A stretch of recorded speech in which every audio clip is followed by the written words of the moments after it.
Everybody, so we're back for another episode number 2 of the El Camino project. So let's take a look and see what we're doing. No, you're not bringing home another piece of junk.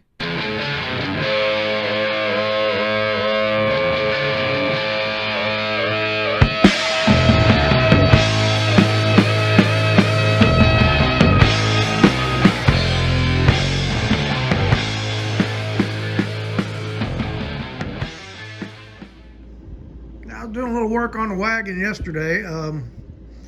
So all of a sudden, this thing started blowing taillight bulbs.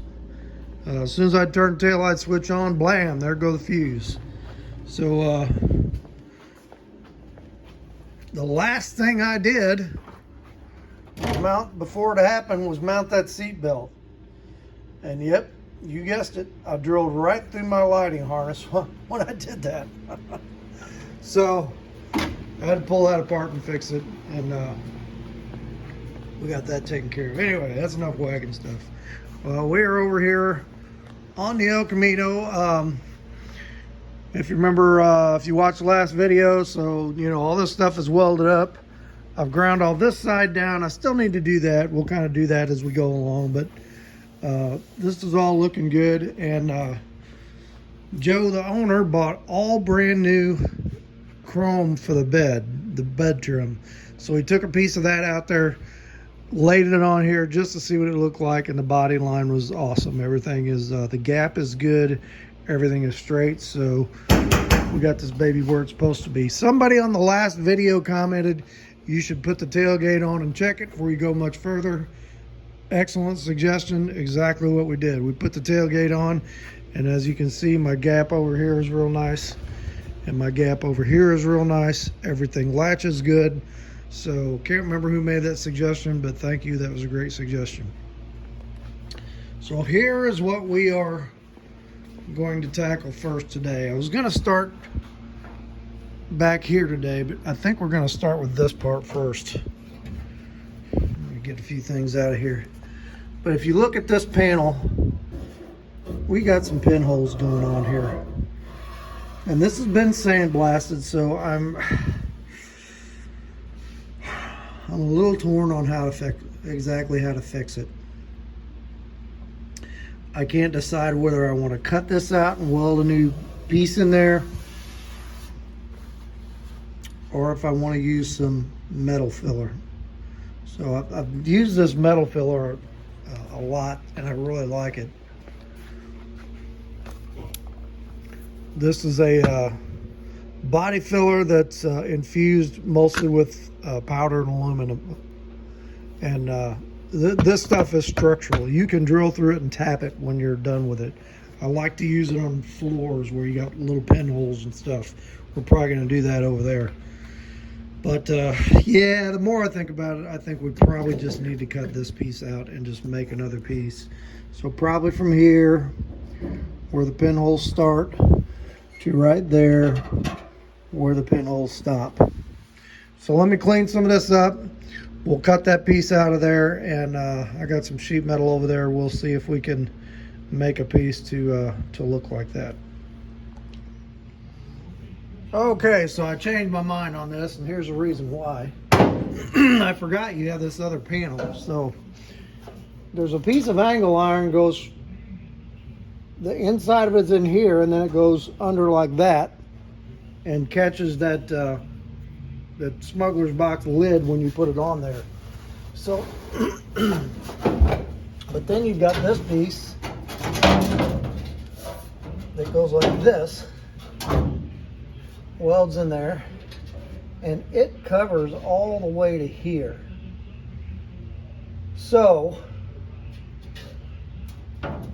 with that,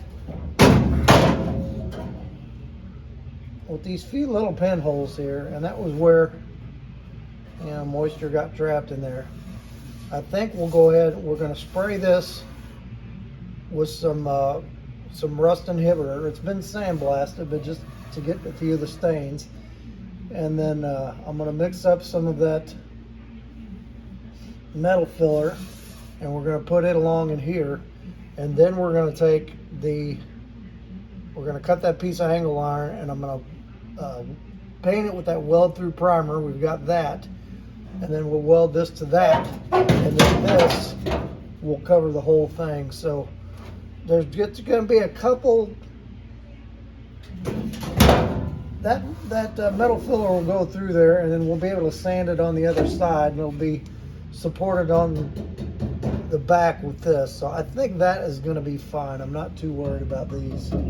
It's kind of like if you got a trunk floor that you got a few little pinholes in, and you don't always have to cut the whole floor out. If structurally it's in pretty good shape, there's ways you can fix that. So we're going to do that instead of cutting that and trying to grind that all smooth, and I think it's going to be fine. So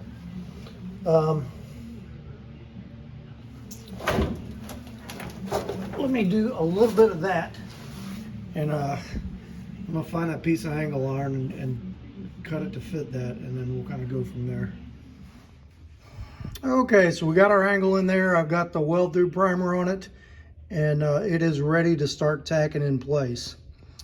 But I did find a couple of things when I was up here.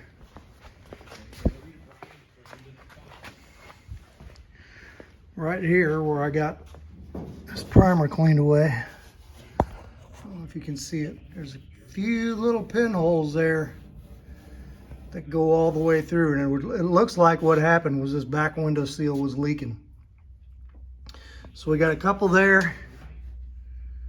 I got a couple along there.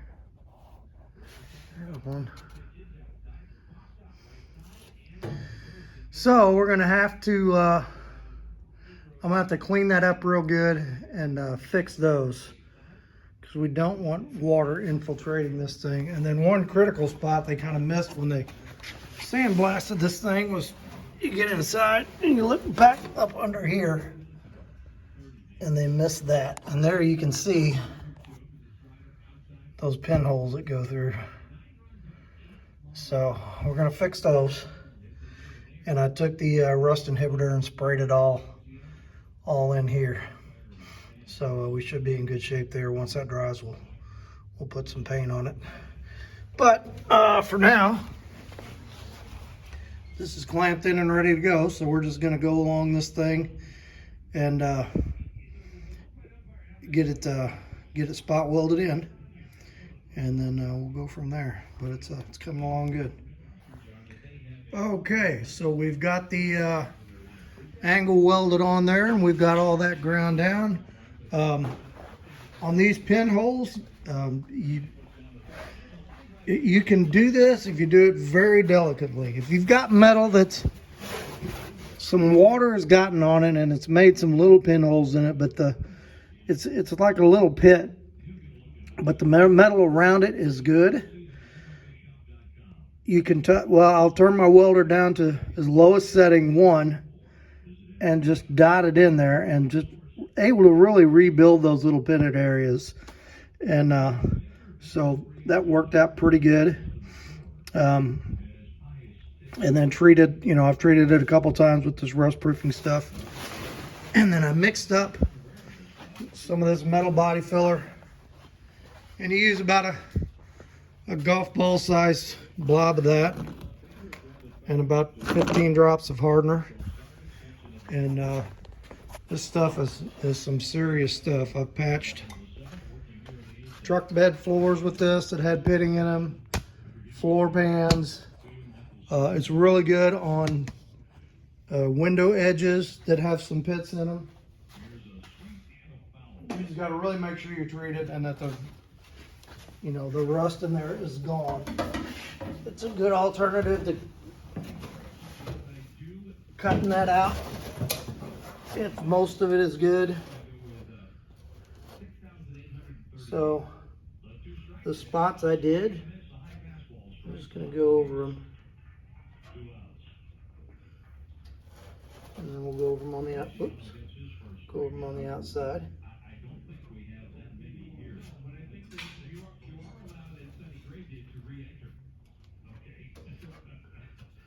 And once this dries, we'll just knock it down. especially since you're not gonna see this. This is all gonna be hidden up behind this other panel.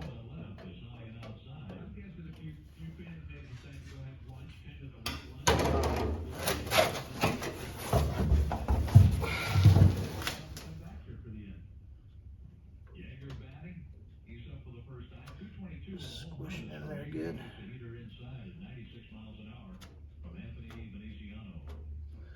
And we're not going to have any issues with that when that's dry, and that other panel goes up over that, so we'll just knock that down. So we welded this. I soaked down some rust inhibitor down in there. I'll go ahead and get a couple little spots on the other side, and then we'll take a look. Okay, so we are pretty much done with that piece. I just got to, as soon as that metal filler dries, we'll knock it down a little bit. And we're looking good. We're looking good over here. So one things we're gonna have to do on this video I wasn't planning on, or probably on this one, is address this this window ledge, because you can see right there somebody put a patch in. And you can see right there, there's a little pinhole.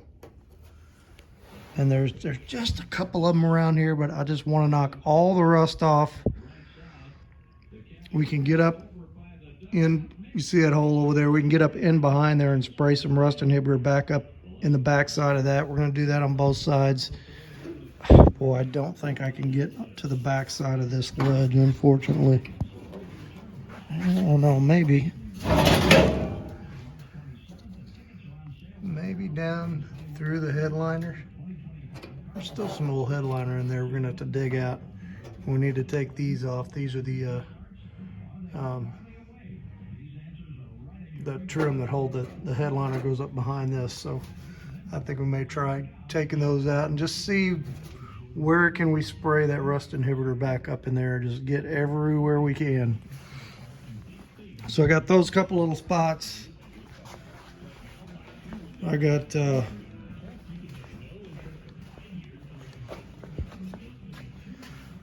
a few little ones along in here, not a big deal. There's one.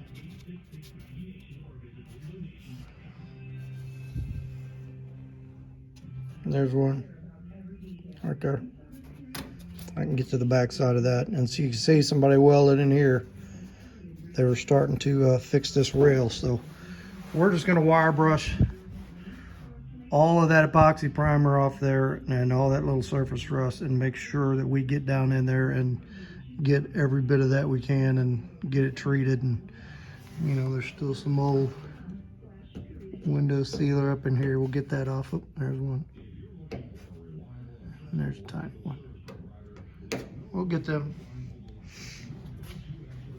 And all right, so I'm gonna let that dry, come back out tomorrow. The next day we'll go ahead and get this panel welded in, and then we will start addressing this and get this all nice and buttoned up.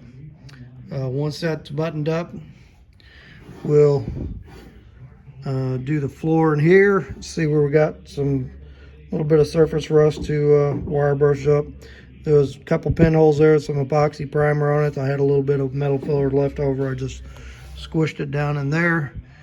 And then last part of this video will probably be fixing these two sides of the bed. So, all right, we're getting there. Back in a little bit. All right, everybody, so it's been a couple days, but we're back out here. And I think what we're going to do is work on this window edge. And so what I'm going to do is I'm going to get a good wire brush, and we're going to clean all of this up, and then just kind of see what we got to do for pinhole wise. I know there's a couple here and there. I'm not 100% sure if I'm going to try to weld them up yet, or if I'm going to try to just patch them with that metal filler. Let's get it all cleaned up, see what it looks like. And you can see we got some old windshield sealing up in there. Let's get all that out of there and see what we got and kind of make a decision from there. So let me clean this up and we'll take another look at it. All right, so we got this all cleaned up and nothing terribly serious. I got one little area there has got a few pinholes, and then I got one here, and then I got one down here, and there's one over there. For the most part, pretty good and solid. So I think what we're gonna do is, if you see all that strip that's screwed on there, that's your headliner retainer strip. We're gonna pull that off. I'm gonna pull these headliner bows off and these brackets, and I'm gonna dig the rest of this old headliner out of here. And then I think with like these holes, and having that out of there, we can get that rust inhibitor back up in there, so we can get the back side of this. So let me get all this off, and then we'll take a look. All right, Joe.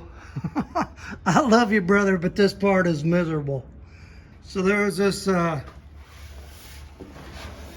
what's it made of? It's made out of some kind of fiberboard that was stuck to here and tucked down in all these edges around here.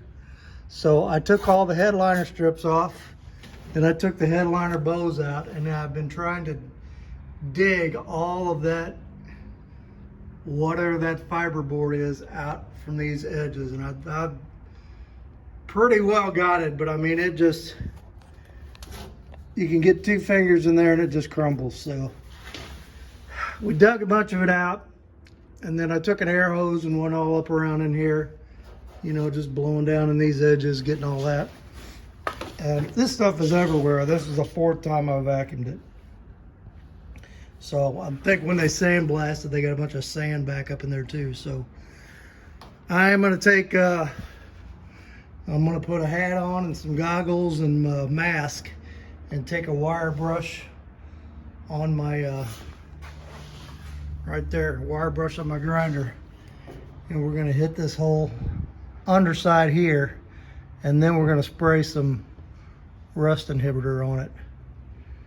And I'll be nice and not charge you double for that part. Man, that sucks. That's all I can say. All right, let's get her done, and we'll take a look. All right, that was no fun, but we got her all up in there. Okay, so we'll let that dry. I don't know if it's supposed to do any welding on that stuff or not, but actually I'm going to weld a couple of these spots, but a couple of them I think I'm going to use that metal filler on. This is what we squirted up in the channels in there. So that should protect it from any more rust out issues. I imagine some of this was from leaky back window. So anyway, we're gonna, oh yeah, you can see it's running down through here. So good, that got all the way up in there. Okay. I'm gonna go ahead and vacuum all this out, get that mess out of there, and then let me do a little poking around in here and figure which hole we're gonna do what to, and we'll take a look at that. All right, so here's where we're stopping for tonight. I was able to weld these spots. Another one here somewhere. There's a couple of them over there. So I've got one of those little mini band saws. I think I can get in there and knock that down. Yeah, I'll probably do that tomorrow. I went ahead and there was some surface rust on that spot over there. I hit that with some rust inhibitor. I hit this spot with some rust inhibitor. There's a couple, one more little spot of pinholes. You can see where I put the metal filler on there last night. The night before. It's rock solid. I'm gonna put just a little pinholes right down in here. I'm gonna put some down in there.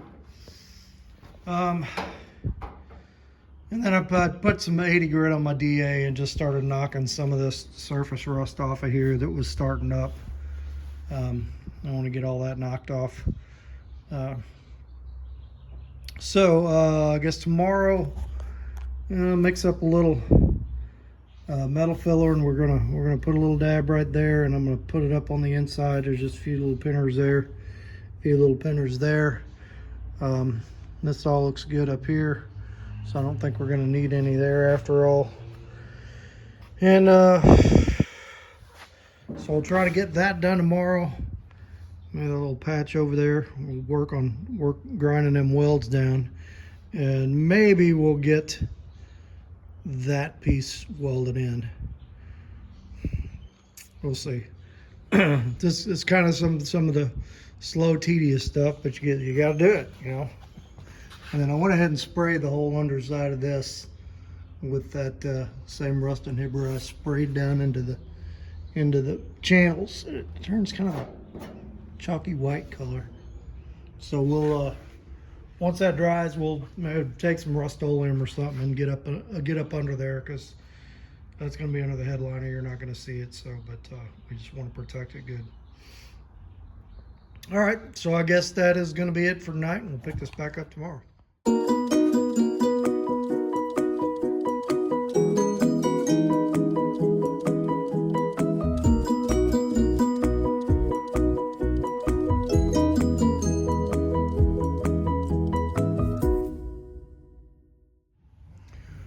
Okay, so I haven't been out here for a couple of days, so I just thought I'd show you where we are. Just mainly been working on this window channel, and I think I'm just about wrapped up here. So everywhere there was a pinhole, we were able to, you know, successfully check it and make sure it wasn't like a whole bunch of damage, and weld it up and smooth it out. And then, so I had to like kind of build up a couple of places in these corners and along here, and then trying to get down in there and grind that weld smooth is a booger. So we did it using this little roto file, the edge of this, and then a 36 grit on this. I was able to get those welds all knocked down smooth, get them contoured right for you know, where the window goes, and then mixed up some of that metal filler, and we got it on there. So I'm just kind of letting that dry, and then we'll knock that down. And then I'm going to take some Pour 15, and we're just going to paint the inside edge of this window track just for the final coat of protection on there. And came out good. So just very, very tedious. It was one of those jobs that took a lot longer than we thought. So you know, like I said, the main thing is that you can get to the back of it. So we were able to get, you know, to the underside of this and look at it and say, okay, it's, you know, it's not that bad. You know, we were able to get some rust inhibitor back in there and determine, you know, okay, we're in pretty good shape. We got solid metal to work with. You know, this stuff is all dried to that chalky residue that it becomes, and we're going to paint that. So let me go ahead and get as soon as this dries, we're gonna knock that down a little bit. Joe, the owner, is coming over. I'm gonna have him before I put this panel in place. I just want to make sure it's in the right place. So I kind of got it sized up, but before I put any final welds in it, I just want to make sure that is where it goes. So yeah, we're gonna tackle that, and I may do a little more spot welding on a couple of these places I need to hit. And I think for now I am going to go ahead and mark this spot, and let's get this cut out, and see about making a patch off the other side of the bed. So let me get that marked, get that cut out, and get a look at what the braces under there look like and what we're going to have to do with those. So let me grab a pencil here. 1 week away from, not even a week, 4 days, 5 days away from Cardinal baseball. The regular season hopefully goes better than spring training is gone. So where are we gonna cut? Let's go there. I'll just start on that rib, and then let's go back a little bit. Let's go back to about here. I'll take a square and square this up before I cut it. All right, let me get that cut off there and see what we got underneath, and we'll take a look. Okay, so we got that piece off, and we got edges all cleaned up. There's only a couple little really bad spots. There's a little piece here that we trimmed out, and so we wire brushed and cleaned all this down in here, and this is all good and solid. So, and we're just gonna put some, put the old rust inhibitor in there, and well, this fuel line is not looking real great, so I think we're probably gonna end up cutting that out of there and putting a different fuel line in. We'll get that later. So let's go ahead and get some rust proofing in there. I've got the old bed panel. He's got a new one. So we're going to cut this patch out of that. But if you can see right here, it transitions down to a little bit smaller. So we may have to do something with that, or something with the cover to make that work, but we'll figure that out when we get there. So let me get some magic stuff on this, and then we'll go from there. All right, well, Joe came over and said you were working way too slow and you better get on it. So we've been hitting it hard. He's over here cracking the whip. Had to get the whip out. So we got this panel spot welded in, and it's looking good. We got this panel spot welded in, it's looking good. That one was a bear. He had to be a contortionist to get that one. And then up here, we had this dent up here, so we cut this piece out and knocked that dent back out. That really looks good. Yeah, it came out good. Straightened it out and welded that piece back on, so we're good there. So I guess we're gonna, so this panel is just gonna stay spot welded in. It doesn't get fully welded in, but this one does. So I'm gonna go ahead and go back around and finish welding this one in, and then we'll get it ground down. And then we just got that one little patch over there on that side. I don't think that's gonna be a big deal at all. So we're rolling right along. Okay, so I guess that's where we're gonna wrap it up for this video. So did some more welding on that. I still got some more to do. But boy, my sciatic nerve in my back is telling me it's time to stop bending over for the day and welding. So a lot of stuff done this time. Like I said, that back window channel was way more time than what I expected it to be, but I'm happy with the way it came out. I went ahead and pulled the driver's door. This is the only other spot of rust we got to deal with on this car. And just, I think there's some filler in there. You can see right there. That, and then up under here. Right there. But the rest of the door, she's good. You know, we'll just we'll have to fix that. Not a big deal. We can make that piece. As far as rust, that's it. Everything else is good on this thing. Front fenders are good. So once we get, I guess next video we'll kind of show doing fixing this door and having this done over here. Then I think the next thing we're gonna do is I'm gonna go ahead and up under here, we got that fuzz and all that junk to knock off. I'm gonna pick up some black tractor enamel, and we're gonna paint firewall all the way up to here, back into here,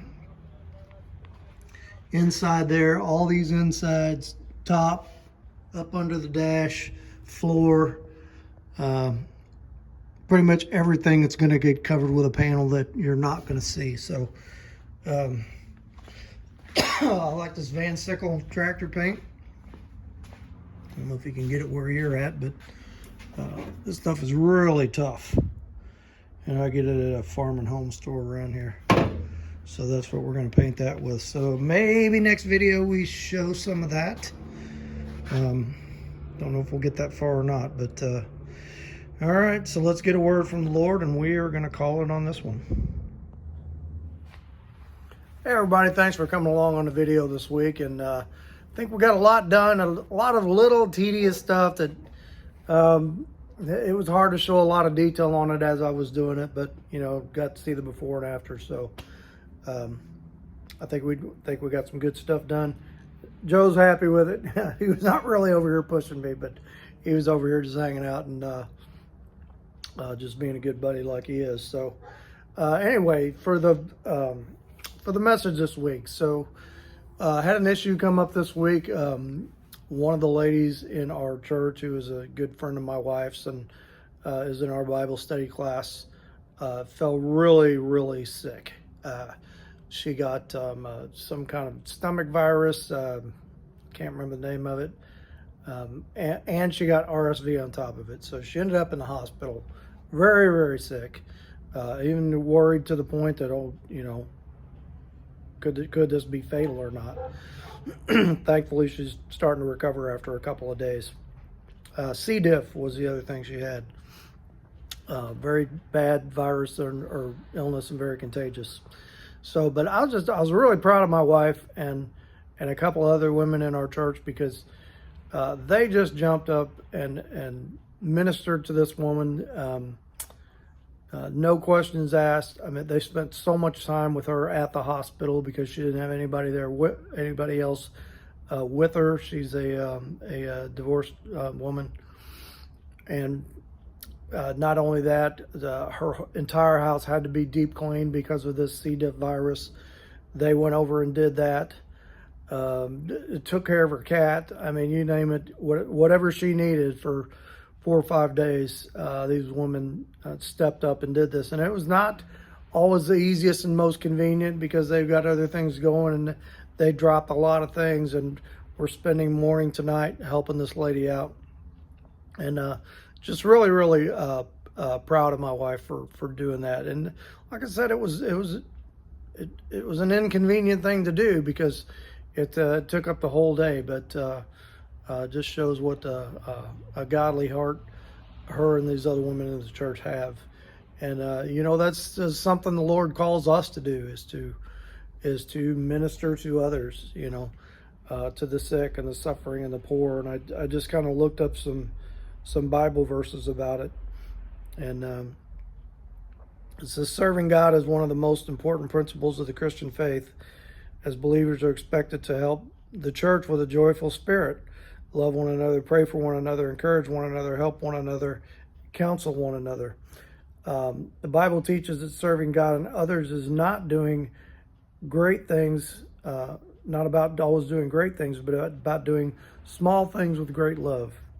That's very cool, which we can serve God and others daily by being kind to our neighbors, volunteering our time to help others, and giving to those in times of need. And like I saw this week, the greatest gift you could give for this lady this week was time. That she knew her home was being taken care of, and that when she gets out of the hospital, hopefully in a couple of days, that her house is clean and everything's taken care of. She can just go home and focus on getting better and that sort of thing. And that's awesome, I think. So a couple of verses about that. Romans 12:10, be devoted to one another in love, honor one another above yourselves. I think that was a great example of that. Mark 10:45, for even the Son of Man came not to be served, but to serve, and to give his life as a ransom for many. And as we look at Jesus' life, we see that over and over. Ephesians 6:7 and 8, rendering service with a good will as to the Lord and not to man, knowing whatever good anyone does, this he will receive back from the Lord, whether he is slave or free. And just awesome to see them not doing this, not because they expected something back, because it was something that needed to be done. And it's an example to me of how I need to learn to put things aside when I have a friend in need or a family member in need, and go and be a willing servant and serve with a joyful heart, and be thankful that God has given me that opportunity to do that. So great stuff. I hope you like that message. And if there's someone in your life that maybe needs a reach out, is there an older person around that maybe lives by themselves and they don't have anything going on, maybe a shut-in that people that might spend all day just watching TV, don't have a lot of stuff in their lives going on. We need to reach out to those people, and we need to love on those people. Not just the ones that are Christians and believers, but anyone we come in contact with. We need to have that giving Christian heart and be willing to sacrifice for them and spend time with them. And, you know, that may be the opportunity we have to bring them to the Lord. You know, we can't have that opportunity if we're not spending the time. So hope you enjoy that message, and that message was for me too. So all right, let's have a quick word of prayer and we'll be done today. Father, I thank you for my beautiful wife and for her giving heart and spirit, and thank you for the opportunity that you allowed me to see that this week. And I just pray for Julie, this woman from our church who is very sick, that you would heal her and strengthen her and get her back on her feet. And we ask this in the precious name of your Son, Jesus. Amen. Also, a couple of weeks ago, a few videos back, we talked about a young man with a brain tumor at our church that they weren't sure what that biopsy was going to look like, so they got some good news. And the biopsy came back that it is not nearly as bad as they thought it was going to be. It's inoperable. They can't take it out, but they think it's not cancerous, and they think they're going to be able to treat it and shrink it. So praise the Lord for that one, and thank you all for your prayers for him. All right, hit like, hit subscribe, leave a comment, and we'll catch you on the next one.